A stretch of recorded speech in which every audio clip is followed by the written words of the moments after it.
ಇನ್ನೊಬ್ಬ ಗೊಲ್ಲತಿ ಅಂತಾಳೆ, ಗೃಹೇ ಗೃಹೇಯಂ ನವನೀತ ದುಗ್ಧ ದಧೀನಿ ಸರ್ವಾಣ್ಯಪಹೃತ್ಯ ಭುಂಕ್ತೆ ತಥಾಪಿ ತೃಪ್ತಿಂ ನ ಸುತಸ್ತವೈತಿ ಕಿಮಸ್ಯ ಭೂತಾನಿ ವಸಂತಿ ಕುಕ್ಷೌ. ಇನ್ನೊಬ್ಬಳು ಅಂತಾಳೆ ಗೊಲ್ಲತಿ, ನಮ್ಮ ಮನೆಗೆ ನಿಮ್ಮ ಹುಡುಗ ಬಂದ, ಕೃಷ್ಣ ಬಂದಿದ್ದಾನೆ ಅಂತ ಹೇಳಿ ನಾನು ವಿಚಾರ ಮಾಡಿದೆ. ಇವತ್ತು ಕೃಷ್ಣ ನಮ್ಮ ಮನೆಗೆ ಬಂದಿದ್ದಾನೆ, ಮುಗಿಯಿತು, ಇನ್ನು ಯಾರ ಮನೆಗೂ ಹೋಗಬಾರದು. ನಾನು ಕೇಳಿದ್ದೆ, ಬಲಿಚಕ್ರವರ್ತಿ ವಾಮನ ಬಂದಾಗ ಹೇಳಿದ್ನಂತ, ವಾಮನ ನನ್ನ ಹತ್ರ ಕೇಳು, ಏನಾದ್ರೂ ನಿನಗೇನು ಬೇಕೋ ಕೇಳು ಅಂತ. ಅವನು ಏನೋ ಕೇಳೋದಕ್ಕೆ ಅಂತ ಮುಂದಾದಾಗ ಇನ್ನೊಂದು ಮಾತನ್ನು ಮುಂದುವರಿಸಿ ವಾಮನ ಹತ್ರ ಬಲಿ ಹೇಳಿದ, ನನ್ನ ಹತ್ರ ಹೇಗ್ ಕೇಳಬೇಕು ಅಂತಂದ್ರೆ, ನನ್ನ ಹತ್ರ ಕೇಳಿದ ಮೇಲೆ ಮತ್ತೆ ಇನ್ನೊಬ್ಬರ ಹತ್ರ ಕೈ ಚಾಚೋ ಹಾಗಿರಬಾರದು, ಇನ್ನೊಬ್ಬರ ಹತ್ರ ಕೇಳಿರಬಾರದು, ಆ ರೀತಿಯಲ್ಲಿ ಏನಾದ್ರೂ ಕೇಳು ನನ್ನ ಹತ್ರ ಅಂತ ಬಲಿಚಕ್ರವರ್ತಿ ಹೇಳಿದ. ಇಂತಹ ಬಲಿಚಕ್ರವರ್ತಿಯ ಮುಂದೆ ವಾಮನ ಕೇಳಿದ ಮಾತನ್ನ, ವಾಮನನ ಮುಂದೆ ಬಲಿಚಕ್ರವರ್ತಿ ಆಡಿದ ಮಾತನ್ನ, ಇದನ್ನೆಲ್ಲವನ್ನು ಕೂಡ ನಾನು ಕೇಳಿದ್ದೆ. ನನಗೂ ಅನ್ನಿಸ್ತು, ಬಾಲಕ ಕೃಷ್ಣ ಬಂದಾಗ ಯಾಕೆ ಅವನಿಗೆ ಚೂರೇ ಹಾಲು ಕದಿಯೋ ಹಾಗೆ ಯಾಕೆ ಮಾಡಬೇಕು, ಸರಿಯಾಗಿ ಚೆನ್ನಾಗಿ ಕೊಟ್ಬಿಡೋಣ, ಹೊಟ್ಟೆ ತುಂಬಾ ಅವನು ಹಾಲು ಕುಡಿಲಿ, ಬೆಣ್ಣೆಯನ್ನ ತಿನ್ಲಿ. ನೀನೇನೋ ಕೊಡ್ತೀಯೋ ಇಲ್ಲೋ ಗೊತ್ತಿಲ್ಲ, ಅದನ್ನ ಬಚ್ಚಿಡ್ತೀಯೋ ಏನೋ, ಒಟ್ಟಂತೂ ನಮ್ಮ ಮನೆಗಂತೂ ಬರ್ತಾನೆ ಕೃಷ್ಣ. ಬಂದಾಗ ಇಲ್ಲಿ ಆದ್ರೂ ಹೊಟ್ಟೆ ತುಂಬಾ ಅವನು ಬೆಣ್ಣೆಯನ್ನ ತಿಂದು ಅವನ ಆಸೆಯನ್ನ ತೀರಿಸಿಕೊಳ್ಳಿ ಅಂತನ್ನೋ ದೃಷ್ಟಿಯಿಂದ ನಾನು ಕೃಷ್ಣನಿಗೆ, ಬಾ ಕೃಷ್ಣ ಕೂಡು, ನಿನಗೆ ಹಾಲು ಬೇಕಾ, ಹಾಲು ಕೊಡ್ತೇನೆ ಅಂತ ಕೊಟ್ಟೆ. ನಾನು ಒಂದು ತಂಬಿಗೆ ಹಾಲು ಕೊಟ್ಟೆ, ಕುಡ್ದ. ಮತ್ತೆ ಅದಕ್ಕೆ ಮತ್ತೆ ಹಾಕ್ತಾ ಹೋದೆ, ಕುಡಿತಾ ಹೋದ. ಮನೆಯಲ್ಲಿ ಹಂಡೆಗಟ್ಲೆ ಹಾಲುಗಳಿವೆ, ಬೇಕಾದಷ್ಟು ಹಾಲು, ಸಮೃದ್ಧವಾದ ಹಸುಗಳು. ನಾನು ಅಷ್ಟೂ ಹಾಲನ್ನು, ಒಂದು 10 ಹಂಡೆ ಹಾಲನ್ನ ಕೃಷ್ಣನಿಗೆ ಹಾಕ್ತಾ ಹೋದೆ. ಅವನು ಕುಡಿತಾ ಹೋದ. ಎಷ್ಟರ ಮಟ್ಟಿಗೆ ಅಂದ್ರೆ ಪೂರ್ಣ ಖಾಲಿ ಆಯ್ತು. ಖಾಲಿ ಆದ್ಮೇಲೆ ಕೃಷ್ಣ ಕೇಳಿದ, ಮುಗಿತಾ, ಇಷ್ಟೇನಾ ಅಂತ ಕೇಳ್ತಾ ಇದ್ದಾನೆ ಕೃಷ್ಣ. ನನಗೆ ಪರಮಾಶ್ಚರ್ಯ ಆಗಿ ಹೋಯ್ತು. ಏನು ಇವನು ಒಬ್ಬ ಹುಡುಗನ, ಇವನು ಹೊಟ್ಟೆಯಲ್ಲಿ ಏನಾದ್ರೂ ಭೂತ ಏನಾದ್ರೂ ಹೊಕ್ಕಿದೆಯಾ? ಭೂತಾವೇಶ ಆದವರಿಗೆ ಎಷ್ಟು ತಿಂದರೂ ಕೂಡ ಸಾಕಾಗೋದಿಲ್ಲ, ಇನ್ನಷ್ಟು ಬೇಕು ಅಂತ ಅನ್ನಿಸ್ತಾ ಇರ್ತದೆ. ನಿನ್ನ ಮಗನಿಗೆ ಹಾಗೆ ಎಷ್ಟು ತಿಂದರೂ ಕೂಡ ಸಾಕು ಅಂತಾನೆ ಅನಿಸೋದಿಲ್ಲ, ಮತ್ತಷ್ಟು ಬೇಕು ಅಂತ ಅವನು ತಗೊಳ್ತಾನೆ ಇರ್ತಾನೆ. ಪಾಪ ನೀನ್ ಕೊಡ್ತೀಯೋ ಏನೋ, ನಾವೇನು ಅನ್ಕೊಂಡಿದ್ವೋ ಏನೋ, ನೀನೂ ಕೊಟ್ಟಿರ್ತೀವಿ, ನಾವು ಕೊಡ್ತೇವೆ, ಇನ್ನೊಬ್ರು ಕೊಡ್ತಾರೆ, ಅಷ್ಟು ಎಲ್ರೂ ಕೊಟ್ಟರು ಕೂಡ ತಿಂತಾನೆ, ಅಷ್ಟಾದ್ರೂ ಕೂಡ ತೃಪ್ತಿ ಅಂತಾನೆ ಆಗೋದಿಲ್ಲ ಅವನಿಗೆ. ಏನಾದ್ರೂ ಅವನ ಹೊಟ್ಟೆಯಲ್ಲಿ ಭೂತಗಳೇನಾದ್ರೂ ಹೊಕ್ಕಿವೆ, ಅವನು ಸ್ವಲ್ಪ ಪರೀಕ್ಷೆ ಮಾಡಿಸು ಅಂತ ಆ ಗೊಲ್ಲತಿ ಅಂತಾಳಂತೆ. ಆಧ್ಯಾತ್ಮಿಕ ಚಿಂತನೆ ಇದರಲ್ಲಿ, ಏಕೋ ವಿಷ್ಣುರು ಮಹದ್ಭೂತಂ ಪೃಥಕ್ ಭೂತಾನ್ಯನೇಕಶಃ ತ್ರೀನ್ ಲೋಕಾನ್ ವ್ಯಾಪ್ಯ ಭೂತಾತ್ಮ ಭುಂಕ್ತೆ ವಿಶ್ವಭುಗವ್ಯಯಃ. ವಿಷ್ಣುವನ್ನ ಮಹದ್ಭೂತ ಅಂತ ಕರೀತಾರೆ. ಅವನು ಜಗತ್ತಿನೆಲ್ಲವನ್ನು ವ್ಯಾಪಿಸಿದ್ದಾನೆ, ಎಲ್ಲಾ ಕಡೆಯಲ್ಲೂ ಕೂಡ ಇದ್ದಾನೆ. ಅವನು ಎಲ್ಲವನ್ನೂ ಕೂಡ ಸ್ವೀಕಾರ ಮಾಡ್ತಾನೆ, ಎಲ್ಲವನ್ನೂ ತಿಂತಾನೆ, ತನ್ನ ಹೊಟ್ಟೆ ಒಳಗಡೆ ಹಾಕೊಳ್ತಾನೆ. ಇಡೀ ಜಗತ್ತನ್ನು ನುಂಗುವಂತಹ ಮಹದ್ಭೂತ ಅವನು ಪರಮಾತ್ಮ ಅಂತ.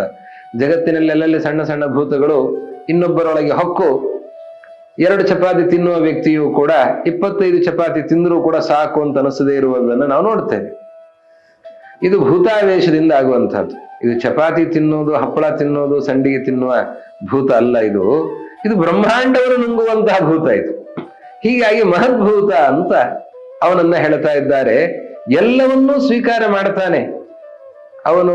ಭೂತ ಯಾಕೆ ಅಂತಂದ್ರೆ ಹಿಂದೆ ಇದ್ದಂತೆ ಇವತ್ತಿಗೂ ಇದ್ದಾನೆ. ಅವನು ಹಿಂದೆ ಇದ್ದ, ಹೇಗಿದ್ದ, ಯಾವಾಗಿದ್ದ? ಭೂತ. ಎಷ್ಟು ಭೂತ ಹೋಗುತ್ತೋ ಅಷ್ಟು ಭೂತ ಕಾಲದಲ್ಲಿ ಅವನು ಭೂತ. ಎಷ್ಟು ಹಿಂದಿನ ಕಾಲ ಹೋಗುತ್ತೆ ಅಷ್ಟು ಅನಾದಿ ಕಾಲದಿಂದಲೂ ಕೂಡ ಅವನು ಹಾಗೆ ಭೂತ, ಹಾಗೆ ಇದ್ದವನು. ಈಗಲೂ ಇದ್ದಾನೆ, ಮುಂದೆಯೂ ಕೂಡ ಇರ್ತಾನೆ. ಹೇಗೆ ಹಿಂದೆ ಇದ್ನೋ ಇವತ್ತಿಗೂ ಹಾಗೆ ಇದ್ದಾನೆ, ಮುಂದೆಯೂ ಕೂಡ ಹಾಗೆ ಇರ್ತಾನೆ. ಆದ್ದರಿಂದ ಅವನು ಭೂತ. ಅಂಥವನು ಮಹದ್ಭೂತ.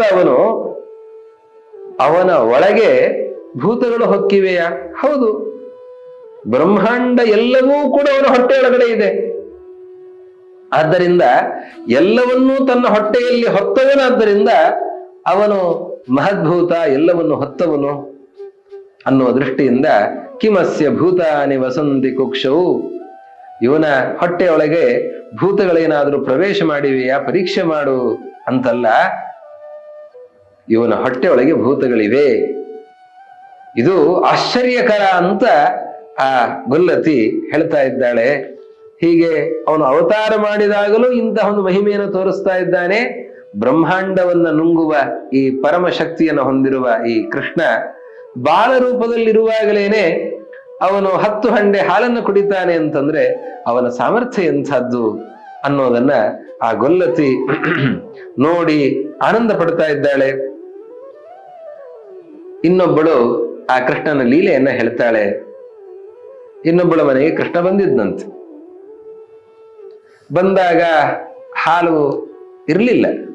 ಯಾಕಿರ್ಲಿಲ್ಲ ಅಂತಂದ್ರೆ ಕೃಷ್ಣ ಬಂದು ಹೋದ ಮೇಲೆ ಹಾಲನ್ನು ಕರೆದರಾಯ್ತು ಅಂತ ಹೇಳಿ ಆ ಗೊಲ್ಲತಿ ಕರುಗಳನ್ನ ಬಿಚ್ಚದೇನೆ, ಹಾಲನ್ನ ಕರಿಯದೇನೆ ಹಾಗೆ ಬಿಟ್ಟಿದ್ದಾಳೆ.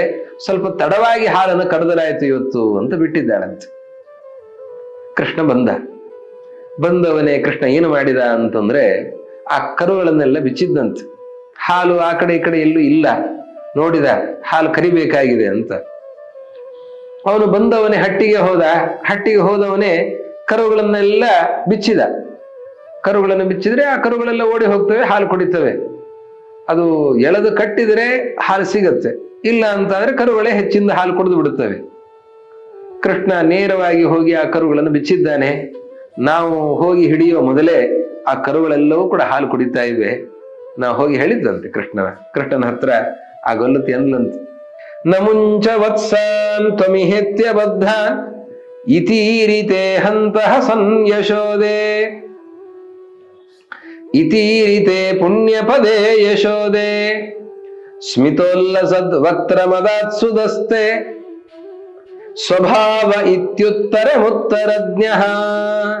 ಕೃಷ್ಣ, ಕರುಗಳನ್ನು ಬಿಚ್ಚಬೇಡ. ಯಾಕೆ ಬಿಚ್ಚುತ್ತಾ ಇದ್ದಿ? ಕಟ್ಟಿದ ಕರುಗಳನ್ನು ಬಿಚ್ಚಿದ್ರೆ ನಮಗೆ ಹಾಲೇ ಸಿಗೋದಿಲ್ಲ, ಬಿಚ್ಚಬೇಡ ಅಂತ ಹೇಳಿದ್ರೆ ಯಶೋದೆ ನಿನ್ನ ಮಗ ಏನು ಉತ್ತರ ಕೊಟ್ಟ ಗೊತ್ತಾ? ಕಟ್ಟು ಬಿಚ್ಚೋದೇ ನನ್ನ ಸ್ವಭಾವ ಅಂತ ಹೇಳಿದ. ಬಿಚ್ಚಿದವನೇ ಓಡಿ ಹೋದ. ಕಟ್ಟು ಬಿಚ್ಚೋದೇ ನನ್ನ ಸ್ವಭಾವ ಅಂತ ಹೇಳ ಹೋದ್ನಮ್ಮ ಯಶೋದೆ. ಗೊಲ್ಲತಿ ಅಂತಾಳೆ, ಪುಣ್ಯಪದೇ ಯಶೋದೆ.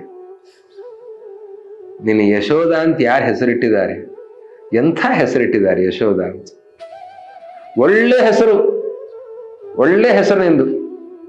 ಅದರಲ್ಲಿ ವ್ಯಂಗ್ಯವೂ ಇದೆ, ಸ್ವಾರಸ್ಯವೂ ಇದೆ.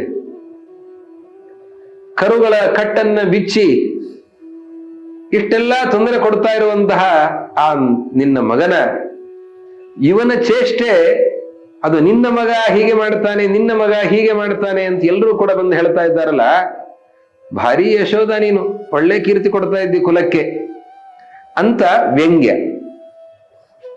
ಅದರಲ್ಲಿ ಸ್ವಾರಸ್ಯ ಏನು ಅಂತಂದ್ರೆ ಪುಣ್ಯಪದೇ ಯಶೋದೆ. ನಿಜವಾಗಿಯೂ ಕೂಡ ಕೀರ್ತಿಯನ್ನ ಕುಲಕ್ಕೆ ಕೊಡುವಂಥವಳು. ಆದ್ದರಿಂದ ನಿನಗೆ ಹೆಸರು ಅತ್ಯಂತ ಸಾರ್ಥಕವಾಗಿದೆ. ಯಾಕೆ? ಕೃಷ್ಣ ಹೇಳಿದ ಮಾತೇನು? ಸ್ವಭಾವ. ಕಟ್ಟನ್ನು ಬಿಚ್ಚೋದು ನನ್ನ ಸ್ವಭಾವ ಅಂತಾನೆ ಕೃಷ್ಣ. ಯಾವ ಕಟ್ಟನ್ನು ಬಿಚ್ಚುತ್ತಾನೆ? ಸಂಸಾರದ ಕಟ್ಟನ್ನು ಬಿಚ್ಚುತ್ತಾ ಇದ್ದಾನೆ. ನಾವು ಸಂಸಾರದಲ್ಲಿ ಬದ್ಧರಾಗಿದ್ದೇವೆ. ಜೀವನಿಗೆ ಆವರಣ ಇದೆ, ಅಜ್ಞಾನದ ಆವರಣ ಇದೆ. ಅವನು ಏನು ಮಾಡ್ತಾನೆ? ಆ ಅಜ್ಞಾನದ ಆವರಣ, ಕರ್ಮದ ಬಂಧನ ಏನಿದೆ, ಆ ಅಜ್ಞಾನ ಕರ್ಮ ಇದೆಲ್ಲ ಗಂಟನ್ನ ಬಿಚ್ಚಿ ನಮ್ಮನ್ನ ಈ ಸಂಸಾರದಿಂದ ಬಿಡುಗಡೆಗೊಳಿಸ್ತಾ ಇದ್ದಾನೆ. ನಮ್ಮನ್ನ ಮುಕ್ತರನ್ನಾಗಿ ಮಾಡ್ತಾನೆ. ಲಿಂಗ ಶರೀರದ ಭಂಗವನ್ನ ಮಾಡಿ ಮೋಕ್ಷಕ್ಕೆ ಕರೆದುಕೊಂಡು ಹೋಗುವ ಆ ವಾಸುದೇವ ಮಹಾಮೂರ್ತಿಯೇ ಈ ಬಾಲಕೃಷ್ಣ. ಆದ್ದರಿಂದ ಕಟ್ಟು ಬಿಚ್ಚೋದೇ ನನ್ನ ಸ್ವಭಾವ ಅಂತ ಹೇಳ್ತಾ ಇದ್ದಾರಲ್ಲ ಈ ನಿನ್ನ ಬಾಲಕ, ಇದು ನಿಜವಾಗಿಯೂ ಕೂಡ ದೇವರೇ ಇಲ್ಲಿಗೆ ಬಂದಿದ್ದಾನೆ. ದೇವರನ್ನ ಮಗನನ್ನಾಗಿ ಪಡೆದವಳು, ದೇವರನ್ನ ನಿತ್ಯ ನೋಡ್ತಾ ಇರುವವಳು, ದೇವರನ್ನ ನಿತ್ಯ ತೂಗುವಂಥವಳು, ದೇವರನ್ನ ನಿತ್ಯ ಸ್ನಾನ ಮಾಡಿಸಿ ಅಲಂಕರಿಸುವಂಥವಳು ನೀನು ನಿಜವಾಗಿಯೂ ಕೂಡ ಕೀರ್ತಿಪ್ರದಳಾಗಿದ್ದೀಯಾ.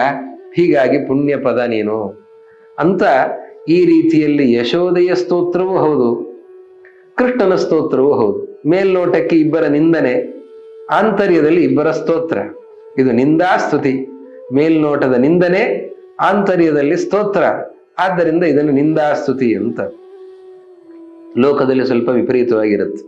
ಸ್ತುತಿನಿಂದ ಇರುತ್ತೆ. ಮೇಲ್ನೋಟಕ್ಕೆ ಹೊಗಳ್ತಾ ಇರ್ತಾರೆ, ಇನ್ನೊಬ್ರು ಕೇಳಿದವರು ಯಾಕೋ ಭಾರಿ ಪ್ರೀತಿ ಅವ್ರ ಮೇಲೆ ಹೊಗಳ್ತಾ ಇದ್ದಾರೆ ಅಂತ ಅನ್ನಿಸ್ಬೇಕು. ಅದು ಆಡಿದವರಿಗೆ, ಕೇಳಿದವರಿಗೆ, ಆಡಿಸಿಕೊಂಡವರಿಗೆ ಇಬ್ಬರಿಗೆ ಮಾತ್ರ ಗೊತ್ತಿರುತ್ತೆ ಅವರಲ್ಲಿರುವ ದೋಷವನ್ನ ಆ ರೀತಿ ಹೇಳ್ತಾ ಇರ್ತಾರೆ ಅಂತ. ಅದು ಸ್ತುತಿನಿಂದ. ಮೇಲ್ನೋಟಕ್ಕೆ ಸ್ತೋತ್ರ, ಒಳಗಡೆ ಆಂತರ್ಯದಲ್ಲಿ ನಿಂದೆ ಇರುತ್ತದೆ. ಇಲ್ಲಿ ಹಾಗಲ್ಲ. ಅದಕ್ಕೆ ವಿಪರೀತವಾಗಿ ಮೇಲ್ನೋಟಕ್ಕೆ ನಿಂದನೆ ಇದೆ, ಆಂತರ್ಯದಲ್ಲಿ ಸ್ತೋತ್ರ ಇದೆ. ಅಂತಹ ಸುಂದರವಾದಂತಹ ಸ್ತೋತ್ರವನ್ನ ಮಾಡ್ತಾ ಇದ್ದಾರೆ. ಇನ್ನೊಬ್ಬಳು ಹೇಳ್ತಾಳೆ,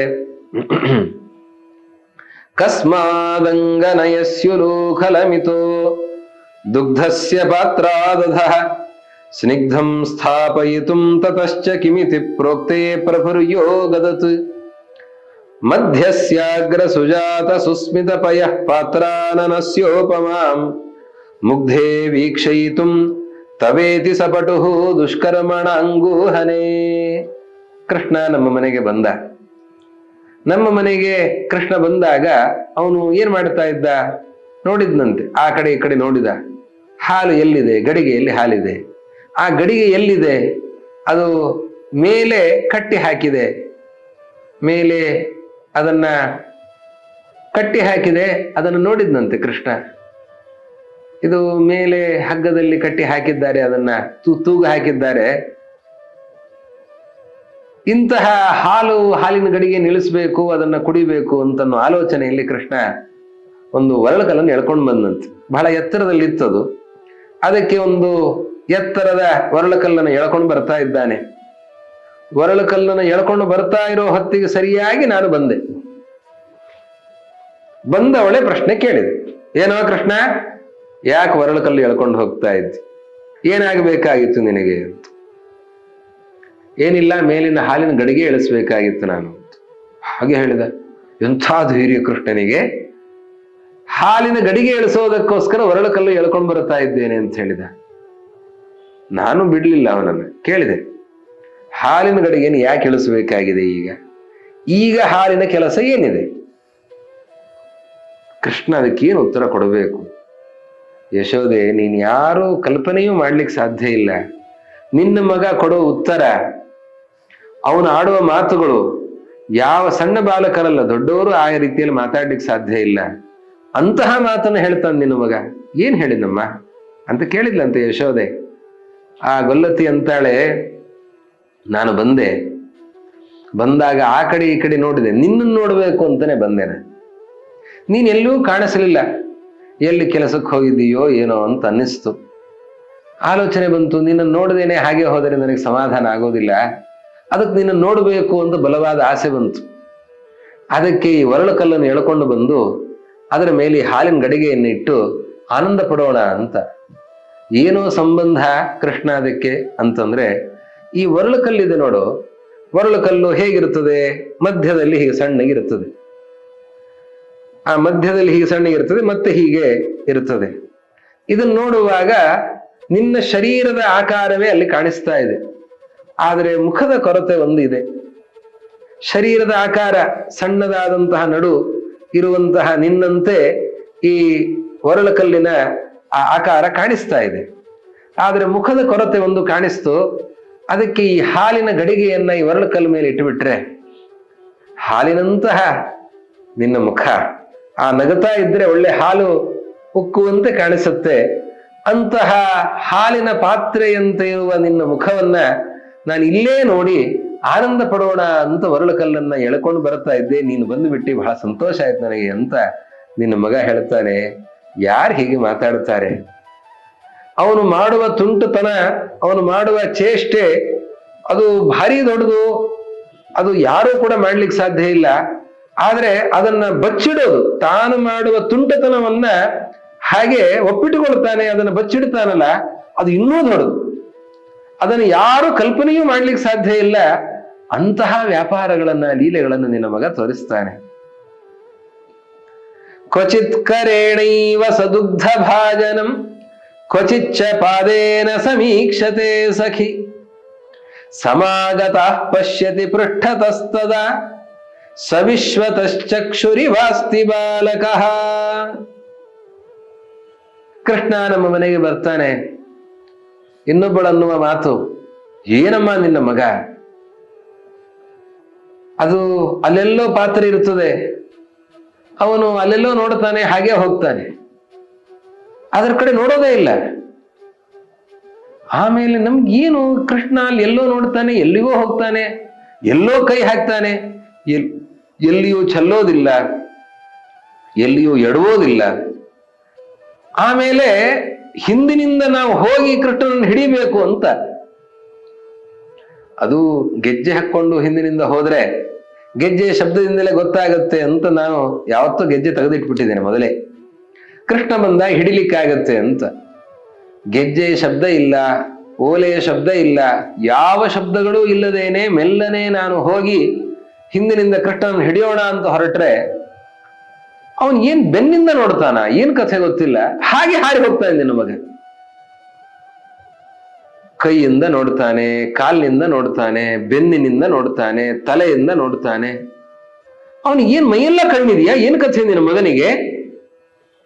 ನಮ್ಗೆಲ್ಲ ಎರಡೇ ಕಣ್ಣು, ಅದು ಮುಖದಲ್ಲೇ ಕಣ್ಣು ಅಂತ ನಮ್ಮ ಸ್ಥಿತಿ. ಅದೂ ಸರಿ ಕಾಣಿಸೋದಿಲ್ಲ, ಅದು ಬೇರೆ ವಿಷಯ. ಆದ್ರೆ ನಿನ್ನ ಹುಡುಗನಿಗೆ ಅವನಿಗೆ ಮುಖದಲ್ಲಿ ಮಾತ್ರ ಕಣ್ಣಿರೋದಲ್ಲ, ಮೈಯಲ್ಲೆಲ್ಲ ಕಣ್ಣು. ಕೈಯಲ್ಲೂ ಕಣ್ಣಿದೆ, ಕಾಲಲ್ಲೂ ಕಣ್ಣಿದೆ, ಬೆನ್ನಲ್ಲೂ ಕಣ್ಣಿದೆ, ತಲೆಯಲ್ಲೂ ಕಣ್ಣಿದೆ, ಎಲ್ಲಾ ಕಡೆ ಕಣ್ಣಿದೆ ಅವನಿಗೆ. ಮೇಲಿನದ್ದನ್ನು ತಗೊಳ್ತಾನೆ, ಮುಂದಿನದ್ದನ್ನು ತಗೊಳ್ತಾನೆ, ಹಿಂದಿನದ್ದನ್ನು ನೋಡ್ತಾನೆ, ತಗೊಳ್ತಾನೆ. ಇಂತಹ ವಿಚಿತ್ರವಾದಂತಹ ಲೀಲೆಯನ್ನು ತೋರಿಸ್ತಾನ ಅವನು.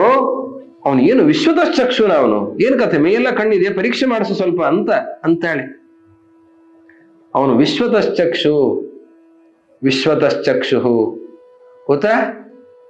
ಅವನು ಮೈಯೆಲ್ಲ ಕಣ್ಣುಳ್ಳವನು, ಮೈಯೆಲ್ಲ ಕೈ ಉಳ್ಳವನು, ಮೈಯೆಲ್ಲ ಕಾಲುಳ್ಳವನು, ಎಲ್ಲ ಕಡೆ ಇದೆ. ಅದು ಒಂದು ಕಡೆ ಮಾತ್ರ ಅಲ್ಲ, ಇಡೀ ಬ್ರಹ್ಮಾಂಡವನ್ನು ವ್ಯಾಪಿಸಿ ಅವನ ಕಣ್ಣಿದೆ, ಅವನ ದೃಷ್ಟಿ ಇದೆ. ವಿಶ್ವಚಕ್ಷು ಅಂತ ಅವನನ್ನ ವೇದ ಕೊಂಡಾಡ್ತಾ ಇದೆ, ನಾರಾಯಣ ಉಪನಿಷತ್ತು ಕೊಂಡಾಡ್ತಾ ಇದೆ. ಅಂತಹ ಅದ್ಭುತವಾದಂತಹ ಮಹಿಮೆ ನಿನ್ನ ಮಗನಲ್ಲಿ, ಅವನ ಆ ಅಪಾರವಾದ ಮಹಿಮೆಯನ್ನು ನೋಡಿ ನಾನು ಮೈಮರೆತು ಬಿಟ್ಟಿದ್ದೇನೆ ಅನ್ನುವ ಭಾವನೆಯಿಂದ ಗೊಲ್ಲತಿ ಹೇಳ್ತಾ ಇದ್ದಾಳೆ. ಹೀಗೆ ಅನೇಕರು ತಾವು ಕಂಡುಕೊಂಡಂತಹ ಕೃಷ್ಣನ ಗುಣಗಳನ್ನು ಕೊಂಡಾಡ್ತಾ ಇದ್ದಾರೆ. ಇನ್ನ ಅನೇಕ ಗೊಲ್ಲತಿಯರು ಇನ್ನೂ ಅನೇಕ ರೀತಿಯಲ್ಲಿ ಕೃಷ್ಣನ ಮಹಿಮೆಗಳನ್ನ ಕೊಂಡಾಡ್ತಾರೆ. ಅದರ ಚಿಂತನೆಯನ್ನ ಮುಂದಿನ ಸಂಚಿಕೆಯಲ್ಲಿ ನೋಡೋಣ ಅಂತ ಹೇಳ್ತಾ, ಇವತ್ತು ಈ ಭಕ್ತಿ ಸುಧಾ ಜ್ಞಾನವಾಹಿನಿಯಿಂದ ನಡೀತಾ ಇರುವ ಈ ರುಕ್ಮಿಣೀಶ್ ವಿಜಯದ ಚಿಂತನೆಯಲ್ಲಿ ಪಾಲ್ಗೊಂಡಿರುವ ಎಲ್ಲ ಸಜ್ಜನರಿಗೂ ಶ್ರೀ ಕೃಷ್ಣನ ಅನುಗ್ರಹವನ್ನು ಪ್ರಾರ್ಥಿಸ್ತಾ ಎರಡು ಮಾತನ್ನ ಶ್ರೀ ಗುರು ಮಧ್ವೇಶ ಅರ್ಪಣಮಸ್ತು.